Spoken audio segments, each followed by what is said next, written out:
forward and back there or on the buttons here? I like the buttons here. All right. And there we are. All right. So if you're a bat and you want to go out for dinner, you don't want to just go out and randomly, I mean, it's like us. We don't randomly go out and try and find a restaurant. We might Google it and see where a good spot is.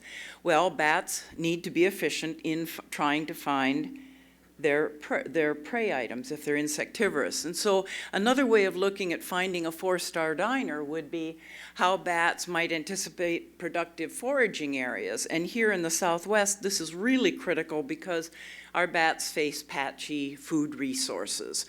There's aridity, and this is true for bats in almost every landscape. Riparian corridors are very, very important to bats. And so bats will want to be able to find these resources. This project came out of a very good quote by Isaac Asimov, which is the most exciting phrase to hear in science is not the one that yields new discoveries like eureka, but that statement that's funny, that isn't what I expected. And this is true for so many phases of science. Penicillin is probably the best example. That he did not go out looking for penicillin. It was one of those, that's funny, that didn't die like I expected it to. So what I'm going to do is give you a quick overview of the background. This came out of a bat acoustics study that I conducted, and so we'll just give you a quick overview of that so you have a sense of what I was looking at. And then how I had the that's funny moment and resolved it, I think. This is still hypothesis because I don't have money to take it any further right now. And then a possible model that would explain the data that I found, and then potential applications of what I found and how we might take it further. So when you look at stream corridors in arid landscapes, and this is where you have the Sonoran Desert and an ecotone coming right up to this heavy, deciduous, very thirsty plants with good roots, and they're living exactly next to each other, and they're the insects of the Sonoran Desert and the insects of the Riparian Corridor, and it has structural diversity, which is created by this complex food web. You have all of this going on, the aridity and the cottonwood willow or whatever plants are living in that riparian corridor. When you look at these threads of green down canyon floors, the contribution to the biodiversity is way, way in greater proportion than its presence on the landscape. These things are really, really important to all vertebrates. A lot of vertebrates, I think they say 70% of vertebrates go to riparian corridors at one point in their life history. These resources are often ephemeral and easily disturbed. It was estimated that about 2% of Arizona's landscape was historically riparian corridors. And it's been so disturbed by anthropogenic impacts, essentially. Even climate, if you say, is an anthropogenic impact. All of these, all this disturbance is going to probably be linked back to anthropogenic impacts. We've lost down to 0.4% of what used to be of the riparian corridors. There's almost nothing left. And a lot of organisms are riparian obligates. That's where they can make their living. They can't make a living up here in the arid slopes. And so there are going to be consequences to climate change as rainfall patterns are altered. And we really don't know. A lot of it is modeling now to say how this will impact, how climate change will impact our riparian corridors. So this study was conducted in Sabino Canyon, just outside Tucson, Arizona. And it was an acoustic study, and the two sites, I was sampling for bats acoustically at the bottom end of my study site and at the upper end of my study site. And then I just randomly chose 2 other locations in between. And you can see these are the elevations. It went from 2,700 up to about 3,200. So what I wanted to do is a comparison. So I wanted 2 of the sample sites within that riparian corridor where you would expect greater insect density because of those 2 ecotones coming together. And then 2 sample sites that were up where the Sonoran Desert came right down to the valley floor. So 1 and 2 are down where there's good vegetation, and 3 and 4 are up in the desert landscape. So this was my sampling setup. I was using Antibiotic because at the time I was doing this, that was sort of the standard. And then I ran the microphone is up here, and there's a plastic plate. So when the bat flies by, its call hits the plastic plate and goes up to a microphone that is sensitive to high frequency sound, and this is a waterproof system, which was very useful because sometimes it poured rain when after I had put out the points. So to kind of give you a sense of site 1 and 2, this is heavy deciduous vegetation, but just outside of this, you would run into Sonoran Desert. So 1 and 2 is riparian, and then here 3 and 4 is Sonoran Desert coming right down to the valley floor. So these were my 2 sample sites, and I thought, okay, my null hypothesis is 1 and 2 will have the greatest number of insects, so you'll get the greatest number of bats foraging. And how I was going to measure this was to look at the number of acoustic calls. And then between the acoustic calls, I would be able to look at some of the diversity, because you can take bat acoustic calls down to species. So what I'm looking at is this is a call pass by a bat. Each one of these is a chirp of the bat, so it's chirp, chirp, chirp, and the bat calls out a high frequency sound, but it can't just call, call, call. It has to listen for the echoes, or it's going to smack into something. So it calls and listens for that echo to come back, calls and listens for the echo to come back. And here are 4 examples that you can see. These are, 4 different species because of the maximum frequency, the minimum frequency, the duration of the call. And what's interesting here is you can see that this call is going chirp, chirp, chirp, chirp, but then it goes into what we call a feeding buzz. And that's actually when the bat gets an echo back that looks like, ooh, dinner. What the bat does is it starts increasing the pulse rate and also shifts the frequency. So this is like a jet targeting a point that it's going to hit. That's essentially what the bat's doing. It's flying over, it gets an echo, it goes, dinner, and it goes to target it.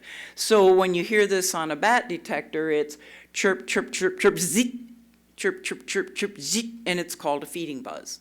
That's what we call it.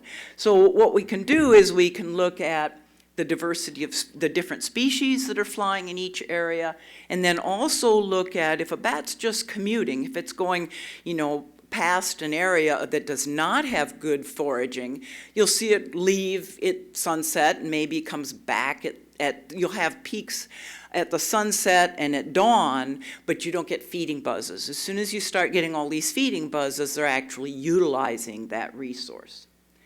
So when I plotted the data, these are the months. So sometimes I did sample twice in a month: January, February, March, April, May, June, July, August. So these are the month samples. And site 1, site 2, this is the riparian. Site 3 and site 4 is the desert. These were supposed to be the greatest number of calls. But if you look at 3, much, much higher. Now, it appears in almost every case that you have greater activity in the spring and in the fall. So you're getting pulses of bats coming through, but it isn't reflected at every site. For some reason, 3 has many, many more bat calls than you would expect. especially if your hypothesis is that you'll get more diversity in the riparian. So this is where I expected a lot of calls. This is where I got a lot of calls. So this is the, what the heck? Oh, no, that's funny. Oops. Got ahead of myself. So what I decided to do is say, okay, I'm going to look at some ologies. I'm going to look at some ways of explaining this. So I'm going to bring in physics and meteorology and hydrology and a little bit of entomology to see if I can explain the mammalogy that's going on. So this is the review that we have to do on the physics that you all took in, oh, how many years ago? But don't panic, because we don't have to look at those physics equations. What we need to look at is gravity rules. It's as simple as that. I could drop something and that's gravity. So water flows downhill. Cold air is denser than warm air, so it sinks and warm air rises. And cold air flows down a canyon floor just like the creek when it's flowing. Those are the physics equations you have to remember. So we'll look at meteorology. We'll bring that in. So especially here in the Southwest, what happens in the summer particularly, but it happens all the time, but the valley floor heats up with sunlight. Hot air is lighter, and it flows up the canyon, and it pushes some of the cold air that's existing there. And I've stood working in this canyon at this time, and you can stand there in the heat of the day and see dust particles and very, very small insects just being moved up canyon. So that's the daytime, what's driving the daytime. As soon as the sun sets, the engine's no longer running, the cold air is heavier, and it flows down the canyon. And they're called nocturnal downslope winds. In fact, it's such a common event that they've actually named them. The antibiotic is the warm daytime upslope winds, and the katabatic is the cold evening, nighttime. And you've all experienced this. You've all been hiking at night, maybe back from a cave, and you go down into a ravine and your legs get cold, and then you climb out. It's a stream of cold air going down canyon. So then thinking about hydrology. Well, this is the watershed for my station 3, which was the odd high number of calls. So this is a very large basin that goes all the way up to about 9,200 feet. This is very, very large, and then it constricts very tightly. So when you model hydrology, and I worked for years as a civil designer when that was the way I could make a living, you look at the area of the watershed, you look at the length of it, you look at the slope, and this is very steep. If you've been in the Catalinas, you can see how steep that is. So it's going to produce a lot of cold air or a lot of water down. So you look at the slope, you look at the soil. Soil isn't as important from my model because that's looking at how much water sinks in, and we're talking about cold air. And the vegetation. If you had a lot of trees, that might slow down those cold air. But instead of using this sort of highfalutin hydrology model, I think it's more appropriate just to look at what we know as adventurers that like to go out and have either canoed, kayaked, been on a raft, sat in an inner tube, and gone down a creek or a river. And we know that you don't want to get caught in one of these keepers. You know that they're eddies.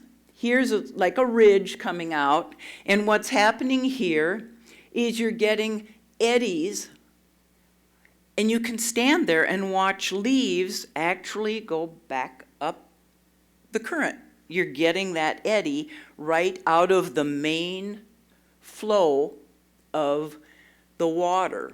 But that might be also said for the main flow of the cold air coming down canyon. So if we look at the entomology, so what do insects have to cope with? Well, flight is essentially an effort to go forward and all of those forces that are trying to change that motion. And for insects, there's a lot of drag on a very small insect. We walk through the room without even thinking twice about it. But for a very small insect, there's the shape of the insect, how streamlined it is, what the surface area is it very smooth or is it rough? And then there's also the Reynolds number, and the Reynolds number is essentially the importance of the density and viscosity of a medium. So how dense and how viscous it is, and the speed and size of the insect. So we're talking about a prey-sized insect in a cold, viscous air. So for an insect being swept along by wind currents, and this was studied by Lewis in England, he was looking at crops.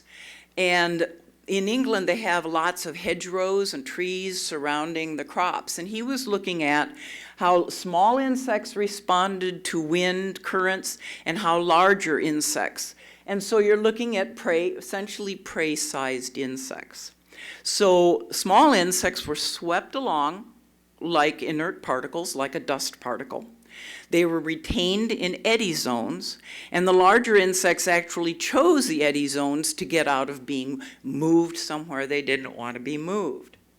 And so it's been equated that small insects, for them, flight is sort of like swimming through molasses.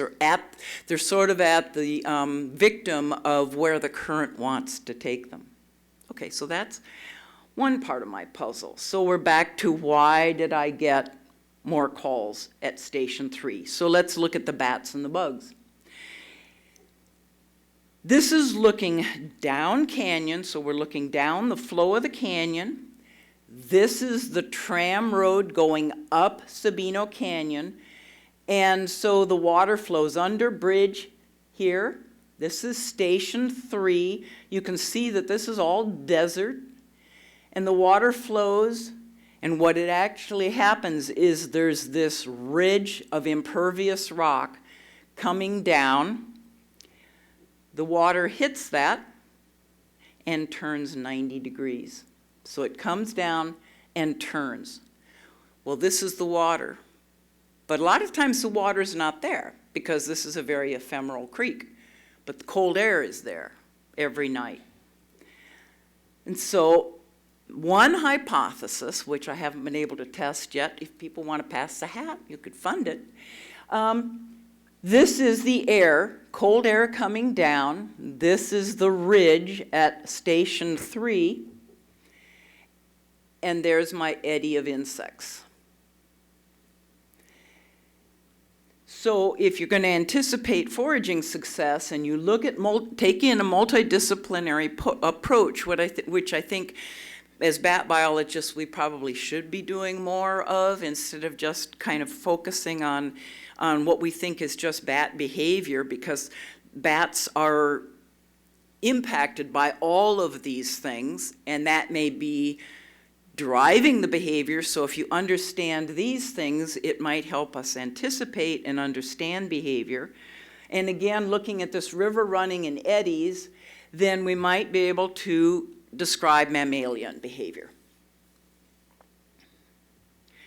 So potential applications. Now, if you're sent out to do some randomized sampling, this won't apply. But if you are going out to somewhere where you need to, say, come up with your species list, so you'd like to get all of the species that are on a landscape for a park or a monument or something, instead of randomly setting your nets, you may want to set them thinking of all of these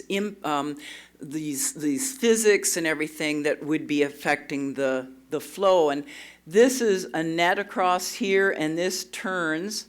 The creek turns here, and this is a different site than where I was doing my acoustic sampling, but we tended to get greater bat diversity because it may have been trapping insects, may have been affecting and drawing bats because of the insects. Again, if you wanted to do acoustic sampling and you want to get the most, you want to see the most diversity of bats rather than just going and throwing a dart at something, you might want to choose your acoustic sample sites. And for entomologists, instead of just, putting light out on a landscape, you might think about how the insects are affected by those landscapes, hills and valleys. Because I think something that we need to remember to keep us humble is that scientific discovery consists in the interpretation for our own convenience, a system of existence or science which has been made with no eye to our convenience at all. We get so proud of ourselves when we figure something out, but in reality, science is just doing its thing. And we're trying to interpret it. And it wasn't invented for us for us alone. And I'd like to acknowledge funding and assistance on the project. And questions?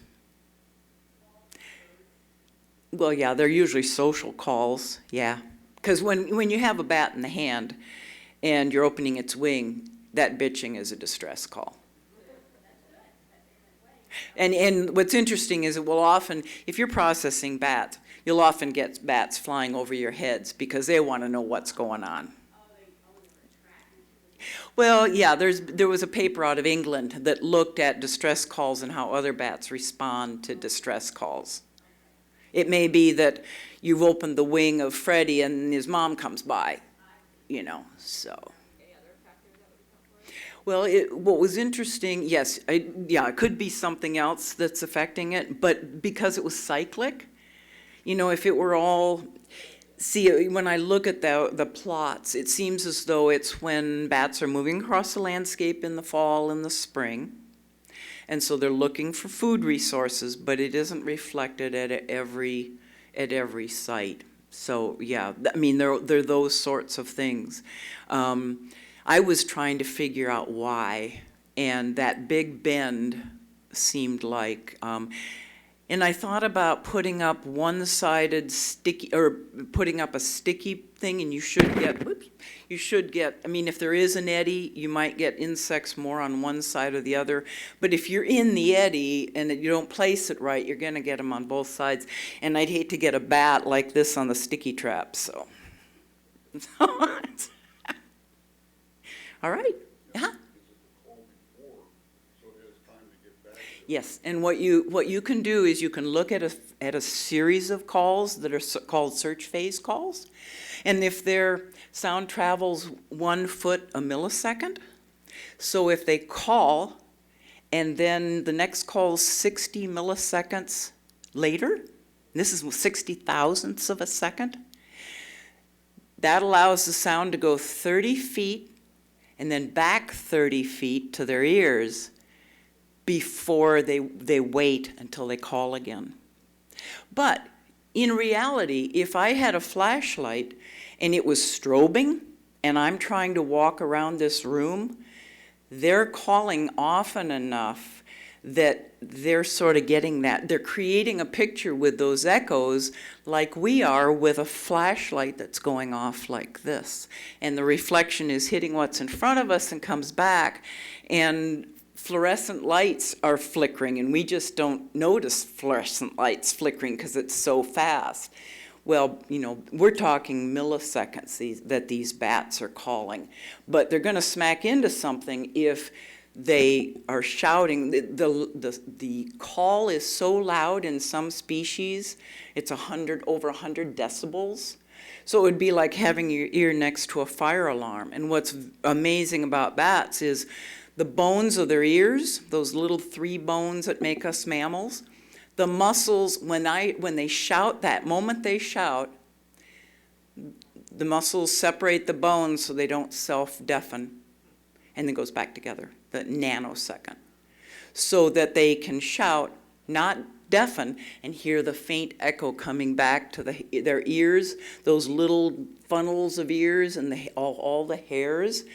Those hairs vibrate, and take those convert to electrical signals that go to their brain and is processed. And we turn all these lights out, they'd see everything but color, probably better definition than we do. So they're pretty amazing little critters. And we copy them, and we think we're so smart with submarine radar. We can't hold a candle. Thank you.